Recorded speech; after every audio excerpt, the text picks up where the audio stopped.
Hello, Professor Hicks. Hello, everyone. Welcome to my presentation on using GIS to analyze vegetation, NDVI classification, and custom spectral band configurations. This is Willem Frankfort. I would like to begin with a brief history of NDVI, or the Normalized Difference Vegetation Index. NDVI and its variants have been in use since the early 1970s. The formula for NDVI is the near-infrared minus the red band divided by the near-infrared plus the red band. A high near-infrared reflectance indicates the presence of fluid-filled biomass, such as leaves, and a high red absorption indicates the presence of green pigment, such as chlorophyll. So NDVI measures where those two spectra intersect, indicating the presence of plant life. Now, there are variants of the NDVI equation, including EVI, the Enhanced Vegetation Index, and the replacement of other bands to detect other aspects of the terrain, such as soil, moisture, soil type, and things of that nature. I chose my hometown of Montclair, New Jersey for my study area, and I chose the nearby major city of Newark, New Jersey as a point of comparison. And I wanted to see which one had the greatest plant concentration. The first step in an NDVI analysis and any vegetation analysis is to download raster data. Now, I chose Landsat 8 imagery from the USGS, United States Geological Survey Earth Explorer portal, and I downloaded the full data set, including 10-band OLI data and 7-band ETM plus data from those satellites. The file package includes an index file with the extension MTL, and this creates a layer in our GIS Pro which contains all spectral bands that you can perform these analyses on. You change the band presets in the raster layer tab, which displays the selected wavelengths as red, green, and blue pixels. And you apply raster analysis functions to apply NDVI and things of that nature from the analysis tab.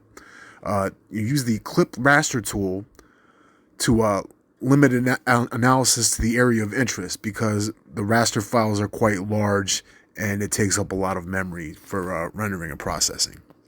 Okay, now I'll do a quick run through of my workflow. The first step, of course, is to download the multispectral TIFF files from the Earth Explorer portal from the URL shown above for the years 2021 and 2023. I want to do a comparison of those years as well as a comparison between the study sites. Then you want to create a separate raster for each study area using the clip raster geoprocessing tool. Like I said, the rasters are very large. If you try to apply, analyses to the entire raster at once, it's going to take up way too much space on your hard drive, and it's going to take way too much time to analyze it. So you want to copy each of those clipped rasters and save the original clips. And then you want to apply my custom urban vegetation 538 band set and to one set of copies from each raster tab. So the 538 displays the near-infrared and red bands along with the panchromatic band, and it allows more resolution and the distinguishing of features while at the same time analyzing vegetation. This is something I do. I don't know anyone else that does this. If you decide you want to do it, please credit me so I can be known for something, because I need work very badly. And then you want to use the analysis tab to apply NDVI to another set of copies. Next, you want to use the Train ISO classifier tool on one of the 538 images to generate a classification file.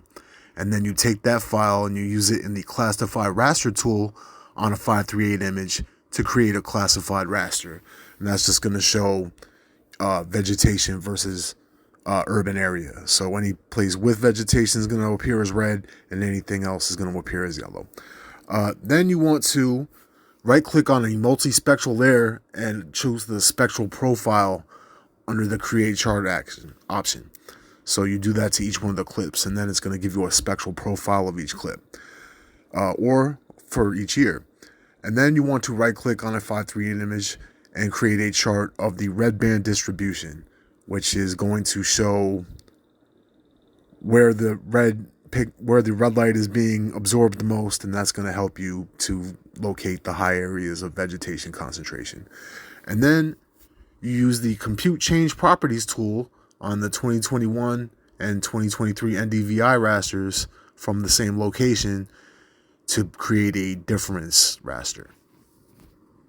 For my final layout, the workflow is as follows. You create a map in your project for each raster layer. So each one's got to have its own map. And then you use the Insert tab and choose New Layout. Create the bounding box and the text box for the title. And then you add a map frame for each raster and resize them and arrange them as you want them to look. Label each frame. Then you add your cartographic elements, the scale bar, legend, charts, north arrow, and citations. And then my plan is to use a QR code to this presentation on my YouTube page and put that in the upper right-hand corner. The results of my analysis are as follows. A visual analysis of both the NDVI and the 538 rasters show a higher concentration of biomass in Montclair. The classified Montclair image shows very heavy plant cover. The spectral profile and the red band distribution graphs show that there's a higher red band absorption rate in Montclair, meaning there's more chlorophyll. So all of these things lead me to believe that Montclair has denser vegetation, although it's important to note that Newark has very dense vegetation cover for a major city. This is my map layout. You can see here I have the area of study in the center, which is the raw Landsat image. And I've overlaid the street map over it so that you can get a context of where everything is. And then it has the two study areas highlighted in the center so that you can see where they are relative to one another. So I have on the left side the raw clipped rasters for both Newark and Montclair. And then I have the 538 images from 2021 and 2023, followed by the NDVIs from 2021 and 2023. At the top, I have a multispectral change raster for Montclair, and at the bottom, I have a classification, 538 classification for Montclair. I have a legend. You can see the scale bar. I use the topographic north arrow because I think it looks more scientific, personally. I mean, I've got no better reason than that. And then I have my citations here at the bottom and my legend, all my charts here, and that's all there is to tell. These are my citations. I would like to thank everybody for listening to my presentation. Professor Hicks, thank you. You've really increased my skills over this semester.